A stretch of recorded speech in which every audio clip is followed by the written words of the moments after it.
Good evening. Welcome to the Fantasy Hockey Hacks Hangout here on Edmonton Sports Talk. I am your host, Bruce Gunther, and we have 3/4 of the hacks here tonight. We have myself, we have Devon. Welcome, Devon. Hey, folks. And Tyler in his lip sweater is making an appearance tonight. Hey, How's it Tyler.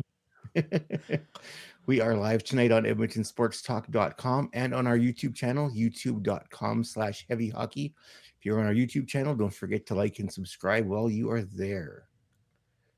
We got a neat little show for you tonight. We're going to go through some hacks highlights. We'll talk a little bit about the Oilers around the league. We got a little bit of news from around the league, and we've got some players to watch here for the second half of the season. We've got 5 players, and I think that pretty much rounds her out for the evening. So round of applause, Bruce. Round of applause for you. That might just be your nicest intro ever. Really? You didn't flub anything. That was fantastic. Good job, buddy. You're gonna ruin it. You're gonna ruin it. We're toast now. We're just toast for the rest of the show. It's all downhill from here. Nah. It's gonna be too high. No, I'm glad both you guys are on. It's good to see you again.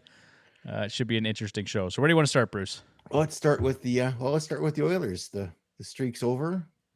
I'm actually quite happy it's over. Now we can get on to business and just win a Stanley Cup now and not have to worry about this anymore. My first thought was immediate anger. That empty netter went in, and I just turned it off. I was like, I'm not going to watch these idiots celebrate like they just won the Stanley Cup. And they did. I was just annoyed. They did. That was such bush league. So I turned it off right away. I was done. And then my next thought, Bruce, was exactly that. Okay, at least we can move on. The pressure of the streak is over. It's too bad it was, a game short. But I think now we can maybe start objectively looking at how we can improve our team for the Stanley Cup playoffs, because I think we need to upgrade on CC, and we still need an upgrade in the top 6. Am I wrong? No, but I think that loss does more for Edmonton than it does for Vegas, even if they celebrated like that. It really only matters when they beat them in the playoffs. So if you want to end a streak and history against Vegas, it's just one more reason to beat them in the playoffs. So I don't think it's a big deal. Bulletin board material. Yeah. Are you guys at all concerned about, obviously Vegas is a good team. At this point, I'm concerned. I feel like they kind of have our number. Like, Edmonton played great last night. Both teams played really well. That was playoff hockey. But man, I don't know. We have a really tough time with Vegas, and they don't even have Jack Eichel. They don't have Shea Theodore right now. That wasn't their best roster. Yeah, but I don't think it's Edmonton's either. I think watching that game, I thought that Edmonton was more suited to play with Vegas with a little bit more depth. But having Fogle on the second line is a problem. Like, that's a really good third line player. So having him play on the second line and then having to put McDavid and Draisaitl together, like, Edmonton's still not where they need to be, and we know that they're going to add players to it. I still think that they can hang around with Vegas, even if when Eichel comes back and Theodore comes back, I still think that they can beat him. Well, they were close last year. And they had leads in every game last year in the playoffs, right? And they scored first last night again. They outchanced and outplayed Vegas for large stretches of that game. It was just, I think there was one defensive breakdown on that game-winning goal, right? And if I'm not mistaken, it was Cody Ceci. Yeah, I think Edmonton plays a more rounded game, or at least they have over this last bit here. So if they continue to play like that, I think that they could beat anybody in the playoffs. I agree. That's the kind of hockey, that's the maturation of this team that we've been waiting for, right? They're playing both sides of the puck finally, and it was good to see McDavid and Draisaitl connect for one too, though. So shorthanded, yeah, 2-1-0 short, yeah, really. So Tyler, who Gensel's name has been thrown around, Travis Konecny's name's been thrown around. Realistically, who are they going to get? Adam Henrique was another name, but who do you see them bringing in here at the deadline? I don't know. I don't think it's going to be Guentzel. I think if Pittsburgh was smart, they would trade Guentzel and kind of retool a little bit, and then maybe go get a free agent with a little bit of cap space in the offseason. Guentzel would be perfect, but I don't think it's going to be him, and I don't really know who it's going to be. I think it's going to be a surprise, and I think that we'll we'll all be really happy with who it is, and it's going to be somebody we didn't really think of. And I think they're going to kind of outperform where they're currently playing, whoever that is. I wish I had more for you, but that's No, with that seems more true to Ken Holland's style, right? Like there's all these names get thrown around, and he brings in someone else that you weren't really thinking of. And I wonder about Boone Jenner though, right? I thought like you don't want to put too much into the All-Star game and who got drafted where and everything else, but it was interesting that Connor and Leon chose Boone Jenner, and the Oilers have been scouting the Columbus Blue Jackets a lot, whether for Merzlikins or other players. But well, and Stoffer's kind of, if you listen to his show, he keeps on talking about guys with term at a lower cap hit. Boone Jenner kind of fits in that, and he'd be a great fit as a utility guy that could play anywhere. And that's kind of the people that Ken Holland have gone after. The other thing too is nobody was really talking about Ekholm very much, and that was 2 days before the deadline. mm-hmm. And 3 years left on his contract, or 4 years left at that time. Yeah. Like that was a pretty good trade. And if they can nicely find something like that closer to the deadline, then when all these other teams are trying to make big moves right now, I think we'll be better off for it. Any concern about players acclimating? Like it's nice if you can get those trades done a bit earlier and they can kind of gel with their teammates a little bit, but not really. They're all pros, right? I guess maybe at the end of the day it doesn't matter, but doesn't matter. That's what teams that make trades early that didn't wait to see what else was out there. Yeah, that's what those teams say. I don't think it makes a difference. It's all just PR spin. That's fine. Yeah. I'd like Boone Jenner a lot. For the record, I think he'd be a great Oiler, and like you said, utility guy. Right? He could play in the top six. He could play third line center if he had to, or whatever. But it's just, that's a well-rounded player. He'd be really good in the playoffs. Well, he's at an age too where you got to be tired of being in Columbus. Yeah, like you have to be tired of all of it. Oh yeah. Yeah, you're the captain. I don't think like he didn't pick that. They just gave it to him. Like, do you want to go somewhere else? And at this point, Columbus has to be looking long and hard at a rebuild, right? Like they've got Adam Fantilli there. They've got some good young pieces, but rebuild. Like just well, I mean, just because they brought in Goudreau, right? They brought in Patrick Laine. But those guys haven't worked out at all, right? So maybe you're looking at those guys and get them out of here, and let's just kind of start again. Like it's been rough. Elvis Merzlikins, another guy they're looking at trading out, right? So yeah, I think if I was them, I would just move out older players. Yeah. And like you're not going to move Goudreau. Like that's just not going to happen. For sure. But those guys are still going to be around hypothetically when everything starts to turn, whenever, because they've been trying to turn that for a long time. Yeah. Interesting. Well, yeah, I don't know, Bruce. It's unfortunate. You would have loved to have seen them go to 17 and tie the record, and then with a matchup against Anaheim, you almost certainly you set a new record, right? So sure, but the Ducks would be coming out. If they would have beat Vegas, the Ducks would have come out really hard because they want to be that team that ends the streak, right? And Anaheim is that team that has done that to the Oilers in the past, where it's like, oh yeah, this is going to be an easy one, and it isn't. They're tough games sometimes for. Yeah, for sure they are. Some stranger chiming in here. Thanks, man. Hearing Tanev. So yeah, I had seen some of that on Twitter as well as an upgrade in the top four. I have some concerns with his age and with his injury history and stuff like that. I don't know. He's one block shot away from missing everything. You know what I mean? Like, I'd still give up a lot for him. That's a guy that for a playoff run, like he's not signed here after this. So yeah. I mean, that's the exact defenseman you want to have in the playoffs for 16 games. Well, and if you can get out from under Cody Cece's contract, because he has this year and one more. Yeah, but I don't think that would have to be a separate deal. I think like a third party broker sort of deal. Is that what you're thinking? Yeah, or just a completely separate trade. Send him to Chicago. Yeah, they have some cap space. They have $23.5 million in cap space. There you go. But yeah, they got to do something. I mean, you can't go in another playoff run here with Cody Cece in your top four, in my opinion. And from all the people that I follow and break down all the analytics on this stuff, Ekholm and Bouchard have been phenomenal this year. Even from the eye test, you can tell that, right? And then Kulak and Desharnais. Like Desharnais looked really good last night. I was really impressed with him, actually. He's due a raise here at the end of the season. He's a UFA. Yeah, you kind of fingers crossed that guy goes, I'd like to stick around and play on a team I think can win a cup, and maybe doesn't demand a whole pile of money, but I know we've talked about him before too, but Anthony Duclair makes a lot of sense too, just based on cap hit. Yep. Cap hit and where he plays.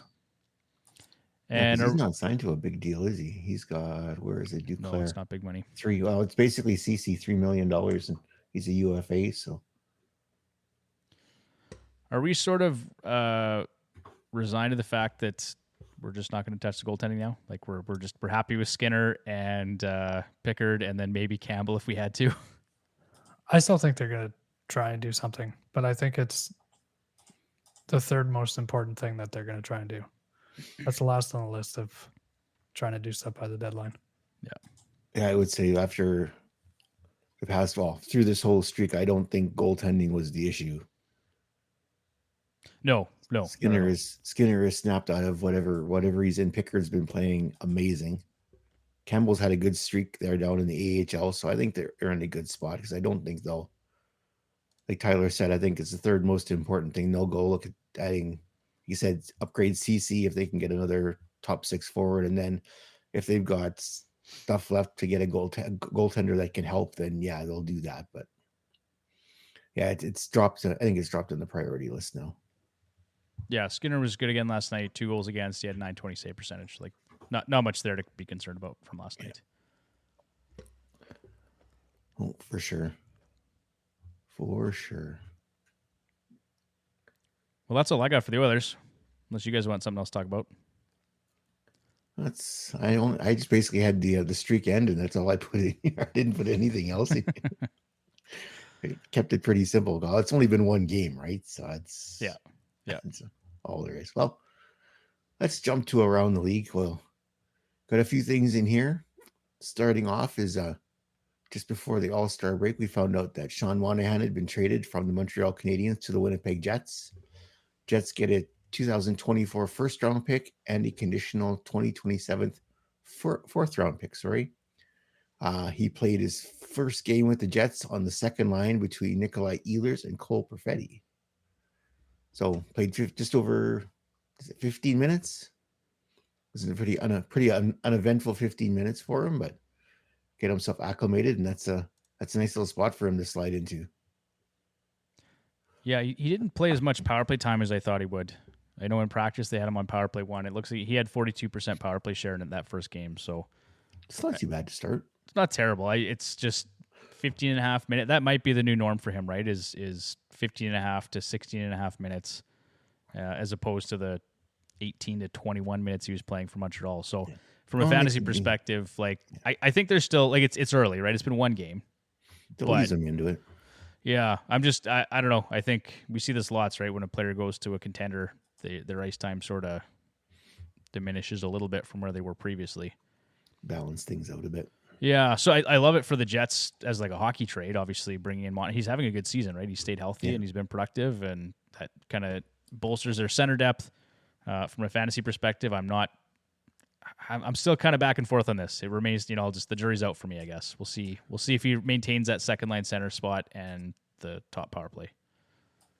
Yeah, but it'd be nice. If he does, yeah, lots of value there, and still like 30% rostered, right? So, and yeah, for sure. Tyler, you got anything to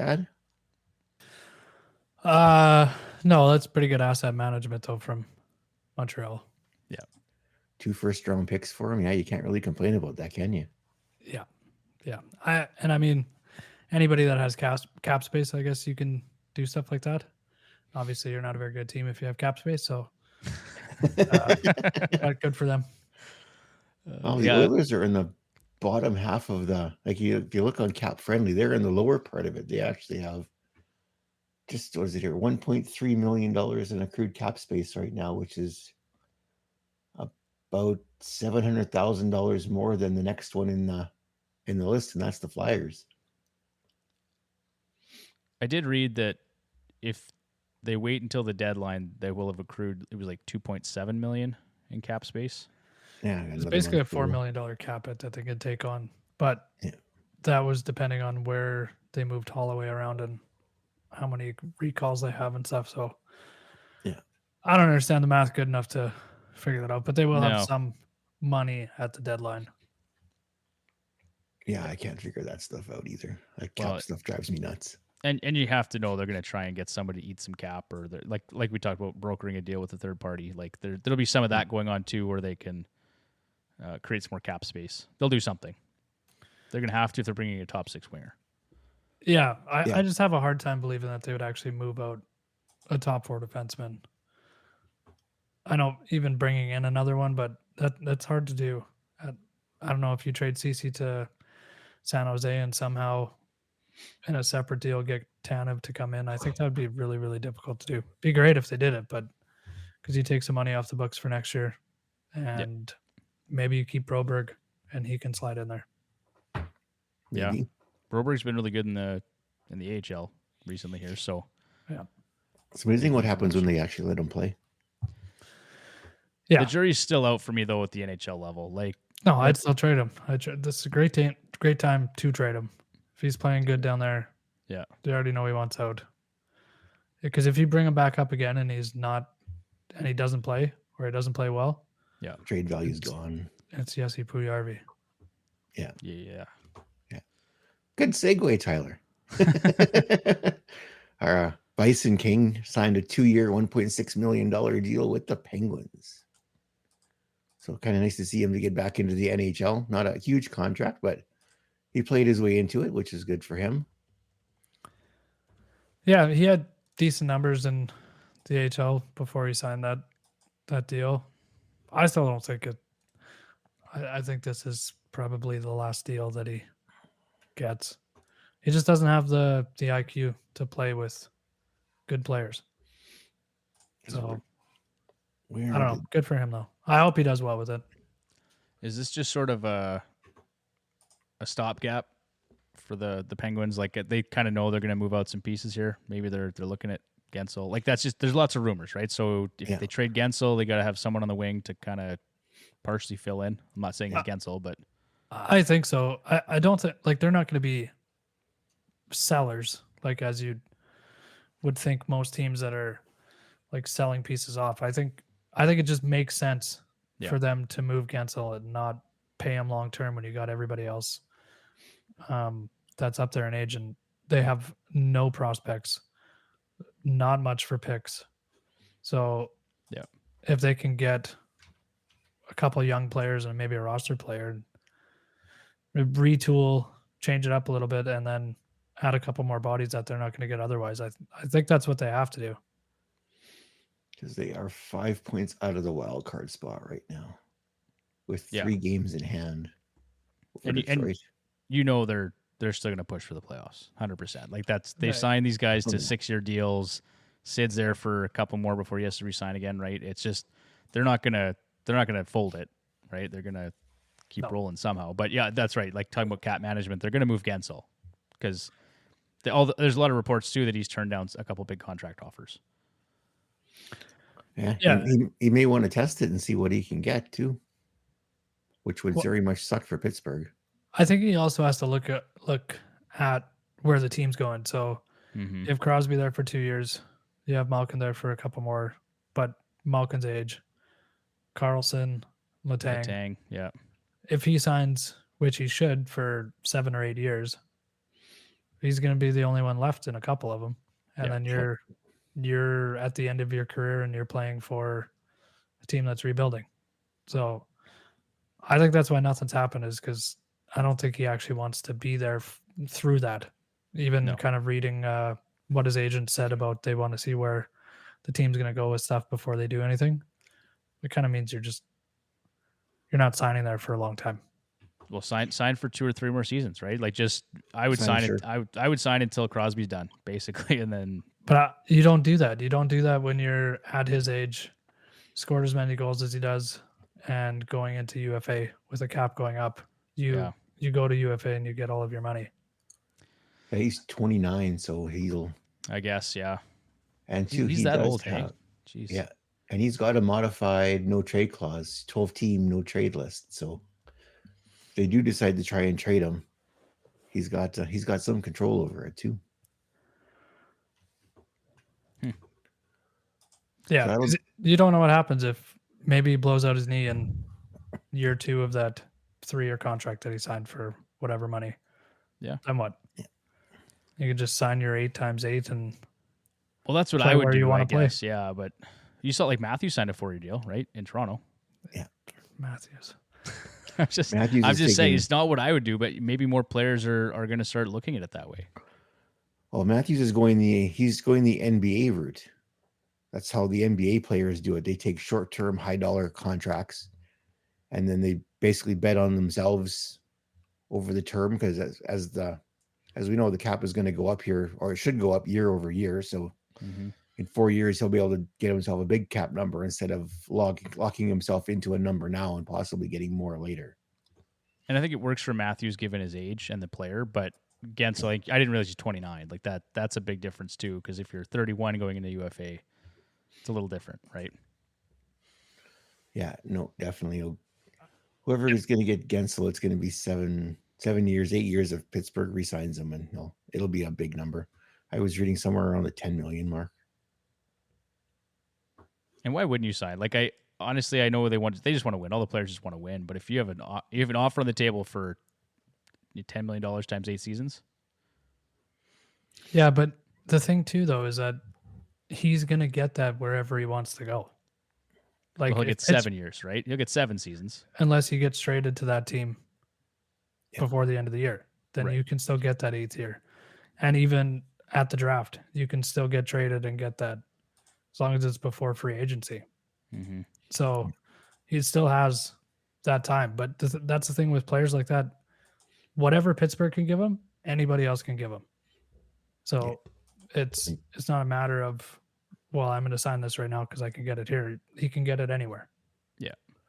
And Pittsburgh doesn't have the cap space to do it. They'd have to move somebody out. Yeah, maybe Carlson. Maybe that was a mistake because they probably already have Gensel signed. Yeah. Yeah, that Carlson, I still don't understand why they did it. It just didn't make sense. I know we're not on track at all here, but given we're off the rails. given what it looked like in San Jose and how good Burns was, Carlson gets there. They both suck. Burns leaves. Carlson's great. And then you still trade for him when you have Letang there. The same kind of situation that San Jose had. In Ottawa, Carlson was amazing. They had nobody else. Go to San Jose, he sucks. Burns, I mean, this year has been horrendous. And it's unfortunate that I drafted him. But first year there, he was great.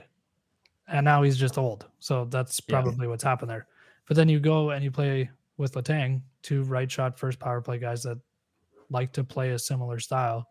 And what do you know? They both suck this year. Yeah. And their power play is what, 3rd last in the NHL? Like it's at the bottom end of the league. It is Which is darn crazy. And you have Crosby, you have Malkin, you have Gensel, you have Letang, you have Rust, you have Carlson. Like you have all of those guys. Yeah, it's 3rd last, Tyler. Yeah, it's third last. 14.1%. 14.1% in the NHL. That is brutal. Ovi's 0.1 better. Oh, jeez. Yeah. That's brutal. And that's Dubas's big move when he comes in. And it's made the team worse. Yeah. Well, and then they found out what I've been telling everybody is Carlson can't defend. He's a Well, winger. you know what's funny about that, Bruce? He's actually a +9 this season.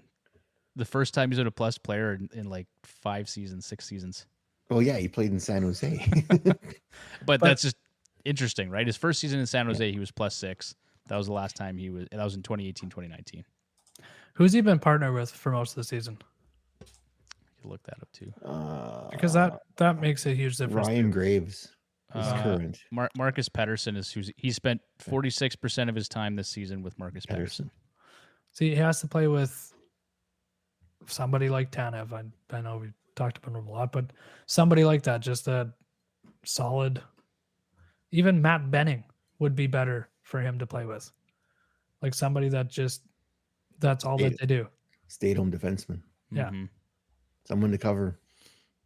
I just don't know why that they didn't see that and just hope that would work, especially given where that team is right now. Yeah, and they've got him for how many more seasons now too? So they've got him for I think it's 4 three or more 5. seasons. 3 more seasons after this one at 10 million. Although I think there was there any money retained in that deal? I think they just moved a bunch of money No. out. Because Letang is signed for 4 more after this. It's 6.1. Graves has got a whole bunch more at 4.5. Pedersen's got 1 more year at 4. Pierre Olivier he's an RFA. Chad Runwell, Ruedel. whatever. Yeah. He's a UFA I like- at the end of the season. I like yours better. But we could have a whole segment just on Bruce pronouncing players' names. Bruceism. Good. Bruceisms, yeah. Hey, we should talk about the LA Kings and the coaching change. Yes, that's the next one on the list here. So the Kings made a change. McLellan is out. Assistant coach Jim Hiller is in. So Cam Talbot got Todd McLellan fired for a second time. That was McLellan's own fault, though. He played him as much as he'd played him in Edmonton. Yeah. Yeah, and burned him out. But that's typical McLellan, man. Like honestly, he's a great coach, but he's got to change up his philosophy Stubborn. a little bit. He's just stubborn old Saskatchewan guy, right? Like he just, I don't know, plays his veterans till the wheels fall off. Does it all the time. So that brought up an interesting thing when they were talking about him. He said, so they're saying Kopitar's minutes will probably drop, and they are thinking that they will give Dubois more minutes to try and get his stuff figured out. Rough. I hope they do. I hope they do. Yeah, me too. Yeah, for the Oilers' sake, I hope they play PLD a ton. Well, there's 11 years in age difference between the two of them. Like, It's going to be interesting if Hiller changes the system at all. If he does, I think it's actually going to benefit, like being a homer. I think it would benefit Edmonton because that 1-3-1. It's Edmonton's had a tough time with that defensive style, and Dubois obviously had a tough time with it too. So, Yeah. But it'll be interesting to see how they come out of this. yeah, it'll be interesting. Well, one thing will be the goaltending, right? So right now it's Big Save Dave that's getting the starts here. in the short term. No save Dave. No save Dave. He won the last game. Yeah, whatever. They were due. Yeah, we can move on. We don't have to talk about the Kings anymore. All right. Zach Parise signs a 1-year deal with the Colorado Avalanche. Nobody? Also, Anybody? Another team I'm not that fond of, to be honest. But I don't know. I to me, it's just like it's a real depth move. It's like Edmonton adding Corey Perry, right? It's I think. although I like Perry a lot more, but it's just, I was just gonna say Perry's gonna mean more and do more for Edmonton than I think Zach Parise will. 100%. And they got Parise on the. He's playing like Perry's playing on the third line, but yeah. Yes. All right. Moving on. Team Matthews wins the All-Star Mini Tournament, beating Team McDavid 7-4 in the finals. The best part about that, Bruce, the only reason I even care about this talking point is the fact that Pasternak was like, "Great, I'm happy that the Toronto fans finally have a championship to talk about." That's exactly why I put it on there. Yeah. So thank you, David Pasternak. We now love you. Especially that little smile after he said it. That just said it all. It was just amazing. It's like, yeah, it's the only championship you're going to win as a Leaf. Congratulations. His Boston Bruin was showing there. Yeah, absolutely. It was awesome. I don't know. Guys, anything else to say about the All-Star weekend? I didn't watch any of it, so. The All-Star game sucks. Like I remember I'm old, but I remember You're old. well, you're really old, Bruce, but I remember like getting a blank VHS tape and recording. I think I still have them at my parents' place. That's like awesome. Old Yep. All-Star games, like when Owen Nolan. Yep. I think it was in San Jose where the All-Star Like in game the was. early And he, like, 2000s. Yeah. yeah, and he pointed to the corner and then put it there. Yep. And like, it wasn't as competitive as a regular game, but it was still competitive. Yeah. And it was just different. And now it's like, it's not like you watch Kucherov, and I know that's a whole Oh, different man. thing. And Yeah. it's like, oh, I screwed this up, so now I got to act like I don't care. Yeah. Like, it's a waste of time. It's a waste of time. And I know what it's for. It's for the sponsors and The kids. and it's not for the kids. Like, they didn't make it for the kids. The league doesn't care about the kids. Nobody But that's cares about the kids. Who watches it and actually, like, you know what I mean? Like, it's Nobody. not for hardcore fans to watch the game, right? It's like, No, but it's not for Right. kids either. It's for corporate advertisers. That's what it's for. it is a business making or a money making opportunity for That's sure. all Yeah. it's for. It's not for the kids. So anybody that claims that it is, it's complete opposite. What kids even want to watch? Drysdale will take 45 seconds to shoot 4 targets. Well, I'm just saying you used Or a to minute record these things when 37. you were a kid, right? So it's like there's obviously kids out there that But love. what I'm saying is that it was different then. Like, yeah, the people actually were trying. Like, I know McDavid still tries to skate fast, and I know that, like, he tried to hit 4 targets with 4 shots. But He that's was incredible, McDavid. That's right? one. Yep. That's Yep. one person. Like, yeah, Matthews tried to hit the targets. but I he think still lost McKinnon to tried, McDavid. right? Like he But he those- wasn't. Those type of players will always do that.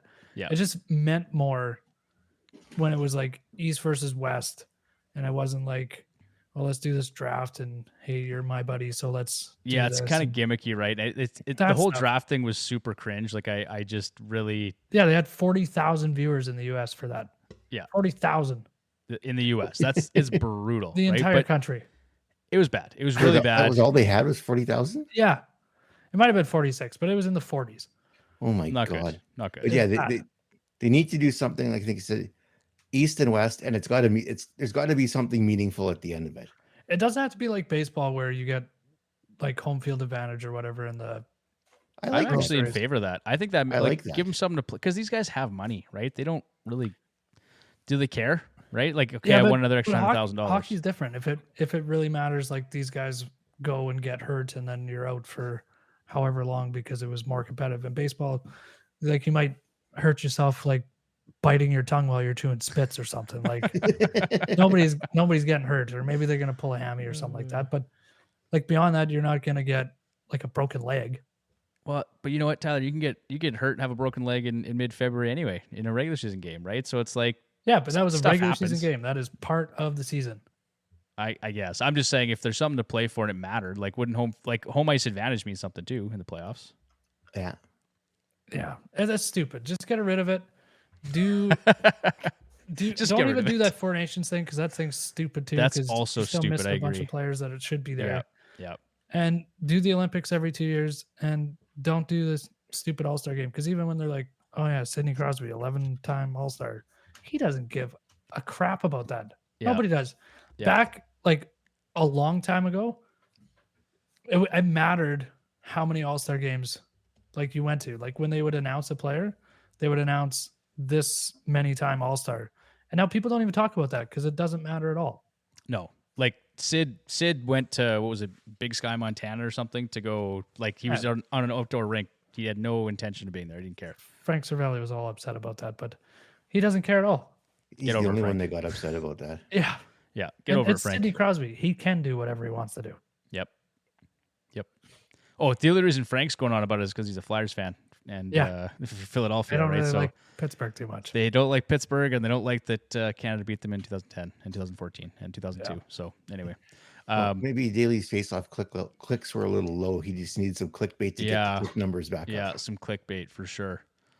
The only other thing I'll say is I actually thought the skills competition was significantly better than what we've seen the last 5 or 10 years. Like it wasn't gimmicky. It was just like straight skill, best on best.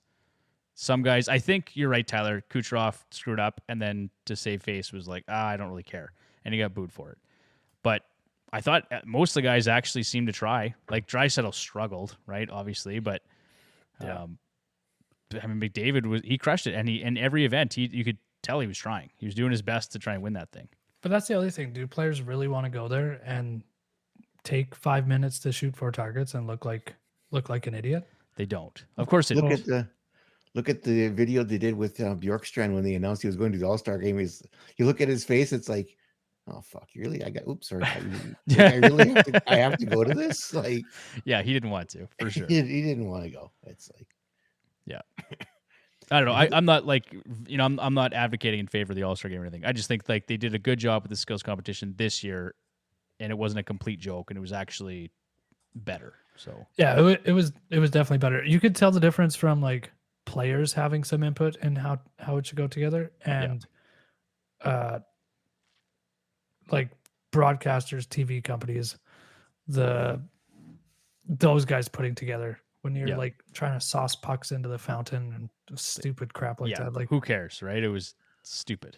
Yeah, but really, like the 3-on-3 part, like I don't mind that. I actually like watching those players, especially when you're seeing other players play with each other and that would never play with each other, and how they play together. Like that's actually good.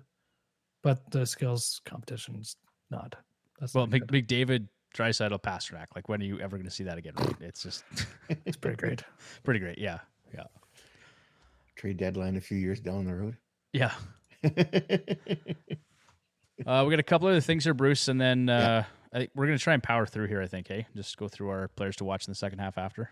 Yeah, the only other, a couple other notes on here is just Kuznetsov, Evgeny he's entered the player assistance program. He'll be out indefinitely. So I think is this his second time in the program now? I think so. Yeah.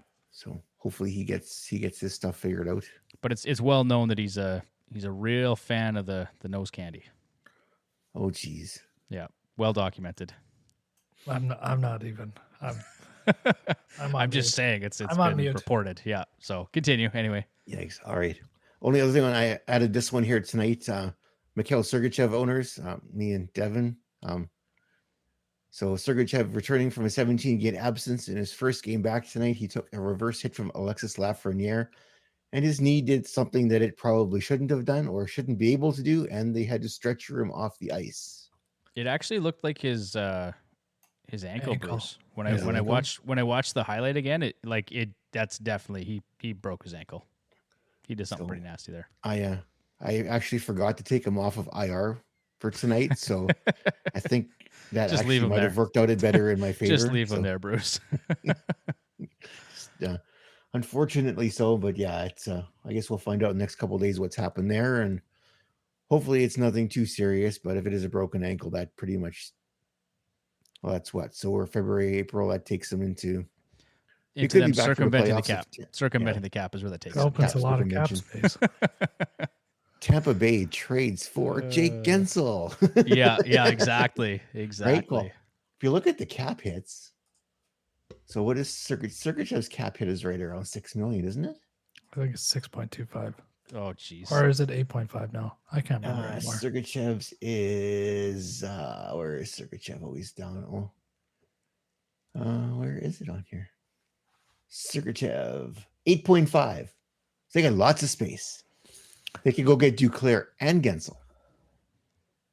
Yeah, or Gensel and a low end defenseman. Yeah, they'll be just fine. Yeah. See, got it all figured out. I mean, this at least looks legit. He probably that's pretty legit. Like he probably, I don't know, Tyler, you tell me. It looks like he mangled his ankle, and he may have hurt his knee from that too. Like his whole left leg is probably just going to be out of control. I didn't even watch his knee or his foot. I was just looking at the ankle, and it's like, well, because my knee is hurt right now too. So I was just looking at it, like, I just not supposed to bend that way. Yeah, it looked like just above the ankle, and it looked like it had quite a bit of movement there. Yeah, it's not supposed to. No, not good. Hopefully, it's nothing too serious. Maybe it'll just be a sprain. You never know. A high ankle sprain. He'll be ankle sprain. Deal with that for 3 months. Breaks are actually better than high ankle sprains. So yes. So hopefully all the best for him. That was kind of all we got here for around the league. Decided to do something a little different here for the next segment. We decided to we got some players here to watch in the second half of the season. So coming out of the All-Star break, Hacks want to take a look at a few players that are poised for our productive second half of the season. Players discussed will be approximately 50% rostered or less and should be on your radar to acquire via trade or pick up. I didn't put any of the roster percentages in any of mine, but I'll get those tied up here for you, Bruce. so we'll go through here. I'll do the first one since I typed up the notes for this guy. But and he's 30 and 59%, just so you know. 30 and 59. He's gone up 1% since I did the notes. He was at 29 when I did the notes originally. There you go. Mr. Sean Monahan, we talked about him earlier in the show here. Got a new home with the Jets. He's finding himself on the second line with Cole Perfetti and Nikolai Ehlers, and he's got a spot on the top power play as well. So, as I wrote here, he's rostered 29%, now 30. It's going and rising quickly. So, Monahan at the All-Star break with 35 points, 13 goals, 22 assists. He's averaging just over 2 shots per game as well, which is not too bad. Could be in for a good second half of the season if he can hold his deployment and do some work, because he's got 2 good line mates in Perfetti and Ehlers. So hopefully he can make the most of it, and the Jets are hoping he can do the same. Yeah, like I said earlier, I'm just sort of reserving judgment here. A couple more games. Like, let me see, is he going to continue to play 15 and a half minutes and a minute and a half on the power play, or are they going to bump up his ice time and give him more like 3.5 minutes on the power play? Because then he's got, I have some interest in him, right? But how much was he playing in Montreal? Big minutes. He was playing like between 18 and 20 and a half minutes, or 21 and a half minutes a game. Yeah. Like lots of points. He's not going to get that in Winnipeg. I think they just have 2 third-line centers in Winnipeg right now. So it's just, I don't know. I don't know if the fit's the best there, but I don't see him continuing on the same pace that he was when he was playing in Montreal. But maybe that's just me. Maybe it's because he played for Calgary. Maybe. I think there's still some potential there with that deployment, but definitely something we're keeping an eye on. Definitely. Devon, you want to talk about the next guy on the list? Oh, sure. I've been talking about this guy since last summer, Andrei Kuzmenko. I'm just going to say, for the record, we were right, Bruce. He came crashing down to earth in Vancouver, scratched multiple times, looked lost, and now he's made his way to the Calgary Flames, and through one game, he looks pretty good, right? So fresh start in Calgary. He's going to get more playing time, playing on the first line with Huberdeau and Sharangovich, and time on the top power play unit. It's one game, but it does look promising. Took him just 16 minutes into the game to score his first for the new team. So I think Calgary knew there's lots of potential there. They saw what he did last year, obviously. Everybody knew. He came in as a highly touted Russian prospect out of the KHL, and so scoring whatever it was, 37 goals last year isn't a complete fluke. Yeah, he ran super hot all year, but you get some of these guys that can pass him the puck, like as long as he doesn't have to back check like he had to in Vancouver, right? It's So, and I would say too, like maybe this is good news. Huberdeau looked really good too. I think did he have 3 points in that first game back after the All-Star break? Goal and 2 assists. Yeah, they said from the highlights or from what the notes I read from the game is that line and Kadri were playing well against Boston, no less. Like that's not an easy team to do that to, and they came out and handled them. Looked like pretty easily. Well, I can't remember who it was. I think I was watching it on TSN. Someone said that was probably Huberdeau's best game as a Flame. So that's encouraging. So keep an eye on Huberdeau too, right? I know he's available in our ESPN league, Tyler. Yeah, I already have Kadri. I looked at it. Believe me, I looked at it. Yeah. But Kadri too, I think he was on pace for 69 or 70 points. Yeah, 3 assists in the last game. And he looked really good too. So he like that. Those 3 guys right there, they could have a big second half here too. I don't think they're going to win a lot of games, but I think they're going to get more points than what they did in the first half of the season here. I don't like, aside from Backlund, there's not a lot of defending that's going to happen, especially if they trade their 2 top 4 defensemen that they have there. Yeah, Tanev and sounds like Hanifin now is probably on his way out. Yeah. And possibly Markstrom even. I think that's going to be an off-season thing, but I still think they'll score goals. I think Kuzmenko is going to have a pretty good finish to the year there. Be nice to see for him. Yeah. I think So, for the player itself anyway. Good pick here, Bruce, for somebody to watch in the second half anyway. Yeah, considering we pretty much buried him in the first half of the season. So. We weren't wrong. Show him some love. Yeah. Tyler, you want to talk about the next guy on the list? Yeah, Dylan Strome, 25% Yahoo. He's basically the only center that's left in Washington. Playing for number one center, prime deployment, lots of opportunity. I don't know, even this year calling it prime deployment, it just doesn't seem the same. Playing with Ovi, who has whatever he has now, 8 goals. I think it's 10. Didn't he hit 10? Did he get double digits finally? I haven't looked. I'm gonna look him up. Yeah, it's bad. I actually think, like, in place of Dylan Strome, or even as another add-on here, I'd probably actually put Ovi, because he can't be this bad for the last half of the year as he's been in the first half. He went to Dubai for the All-Star break, and maybe he's going to be all ready to go for the last half of the season and get a goal a game. Maybe get some of that, that Russian gas they talk about there. Yeah, that's what I meant. I just didn't go into that, but yeah, maybe he'll be ready to go here. Be good for my fantasy team. You know, his shot volume looks. He's got 10 shots his last 2 games here, but still just 5 points in his last 6 games, and Tyler just 10 goals on the season. And someone said, "Oh, Ovi hit 10 gols," and they said that's usually what you would say in October, not mid-February. Yeah. And what did he have last year? Like 30, 38 or something? Oh, 42. Yeah, so to go 42 to maybe 20, maybe. He's got a ways to go. I think he does it. It's Ovi. So they just don't have anybody to play with there. Like 58-point pace and 10 goals in the season. It's crazy. It's insane. It's insane to fall off that fast. But I will say, we've talked about this, in past episodes, but his shooting percentage is just 6.4% this season. His career average is 13%. So like he's due for some regression here. If he get, like, it's not like Ovechkin forgot how to shoot pucks. We've all agreed that if he can just stand his spot in the power play, he'll still score goals. Yeah, but if he's not getting pucks in those spots anymore, then that shooting percentage is going to be affected by that. Like if you're shooting from a different spot, sure, than where you're usually shooting it from scoring with your 15%.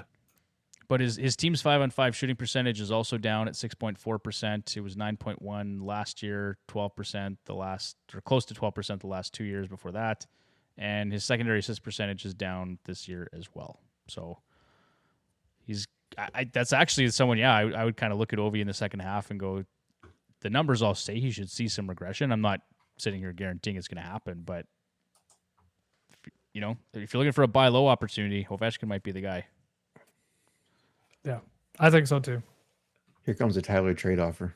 I already sent you one earlier today and you ignored it. So. It's not like Bruce doesn't get these trades. He gets them, but you'll know if he's interested if he actually responds. Like if Bruce doesn't respond, that's your answer right there. Yep. It was for another Washington player, and I'm just not. I have him on another team, and he hasn't done a whole lot yet. So, but he could. No, he definitely could. But the guy you want kind of has a little more. He hasn't done much either lately, but. See, it's pretty fair. You just explained why you should be making the trade. Goaltender, I'm a little concerned about, though. I'd be concerned if I was you too. You don't have any. I do too. I got 3 nice goalies. I think this could be another segment, guys. We could just trades that Tyler and Bruce didn't make. You could just do like a whole episode about the trades. Nobody sends me any trades, but the trades you guys send to each other, we could do an entire episode on. Yeah, it could be a whole series. We might think about that for next year. Actually, I like that. Call it the trade series. The what if trades. Oh boy. Okay, who's next here, Bruce? All right. I'll let you talk about him, Devon. I can't pronounce the name, so. Juraj Slafkovsky, 5% rostered in Yahoo, 47% in Fantrax. I just wanted to point out that he is a big dude, which most people probably know, but historically, bigger players take a little longer to develop. And in 19 games played, dating back to December 21st, the first overall pick from 2022 has 14 points, 7 goals, 252 power play time on ice, or 71% power play share, just about 18 minutes or 18 and a half minutes average time on ice. He's also thrown 29 hits, or 1.53 per game, and 6 power play points. He's on that top line with Nick Suzuki and Cole Caulfield at even strength, and he has a role in the top power play unit. And then with the aforementioned Sean Monahan now out of Montreal, that opens up some ice time for a guy like Slafkovsky. So I think this looks to be the time where he's going to – and it's garbage time for Montreal, right? Towards the end of the season, they're not going to make the playoffs. He's going to get all the opportunity, I think. And he's starting to hit some production. So, yeah, that's a guy that I would look at pretty seriously if you're trying to add some depth to your roster. Montreal is, they're 8 points out of a wild card spot. But they have the same amount of games played as Detroit. So that would be a tough haul for that team. I just don't think they're doing it. It feels like he's played for a long time, or at least like we've all talked about him underperforming for years and years, and he's only 19 still. Yeah. Which is crazy. I think, but it was part of that is like the high expectations, and they took him over. Who was the other player? Shane Wright. Was that the same draft? I don't even know anymore. I can't remember. It doesn't matter, but I mean, yeah, a lot of people were hard on the team for the pick and hard on the player, and it's good to see him finally doing something. But yeah, he's only played a total of 89 games in his career so far. So he was first overall in the 22 draft. Yeah, that was the Shane Wright. Yeah, because Wright went to Seattle. Right. All right. The last guy we have on our list, Tyler, do you want to talk about him? I think you got it, Bruce. You don't want to talk about Mr. Bryan Rust? You wrote so much in the notes, like guys. Devon wrote this one. You can tell when I write them and when Devon writes them. Yeah, Mine are kind of short, not a whole lot of stats in them. Devon's got lots of stats and lots of interesting stuff. I just read in all the goodies for you guys, just if you want to talk about it. That's all. All right. So Mr. Rust here, he's rostered 41% in Yahoo, 71% in Fantrax. Most managers were down on Rust following a disappointing season last year.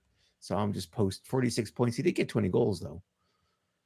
Despite dealing with some injuries, Rust has bounced back in a meaningful way this season. He's now playing his typical role at right wing with Sidney Crosby and Jake Gensel. That is back on the top power play as well. Rust makes things more interesting here for the remainder of the season. 7 points and 2 goals in his last 9 games. He's currently on pace for 68 points over an 82-game season. Something here to note, too. Since January 22nd, Rust has been averaging just about 22 and a half minutes a night time on ice. Just under 4.5 minutes on the power play. It's a 62% share. And for bash formats, the Penguins forward is also averaging nearly 1 hit per game and almost 0.71 blocks per game this season too, which is not too bad. Surprising. Sorry, I was just going to say it's surprising that he's playing that much. Playing big minutes the last 4 games. I picked him up today because I had a spot on my roster I thought I could improve on, and got to get those shifts. Got to get those shifts, buddy. Got to get those shifts. But no, the production's there. I mean, he's like almost 70-point pace again.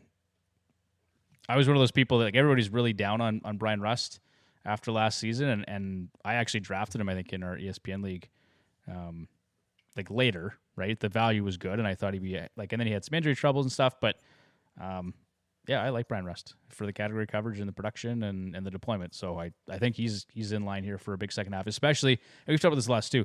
I like getting players who are sort of on bubble teams, right? If they're 3, 4, 5 points out of a playoff spot, like all those guys are pushing hard, right? They're playing competitive. They're playing like playoff hockey every night, and quite often you see those guys be productive because of it. Well, and you think with Pittsburgh, about how many first ballot Hall of Famers on that team? 5? Yeah, 4 or 5. There's a couple of them, but they're a little old. That's the only knock against them is they're old. And their power play is awful. I didn't realize it was third worst in the league, Tyler. That's bad. That's real bad. bad. It's unbelievable with that roster. It's crazy. Yeah. You would think with that team that they should have a top power play, right? But yeah, it's terrible. Just going back to Slafkovsky in that 2022 draft, the players that went after him, Simon Nemec, who looks to be a stud for the Devils, Logan Cooley, 3rd overall, Shane Wright, Cutter Gauthier, David Juraj, Kevin Korchinski, Pavel Minchikov, Connor Geeky. Like, there's Frank Nazar. There's lots of guys who, looking back at it right now, and maybe long term, Slafkovsky is the play. Maybe he does, eventually become the best of that draft. But I mean, that's tough competition. Nemec, Cooley, Juraj, Korchinski. Those are all going to be really, really good NHL players. Yeah, and I think most of it was just what he did. What was it? Was it the Olympics?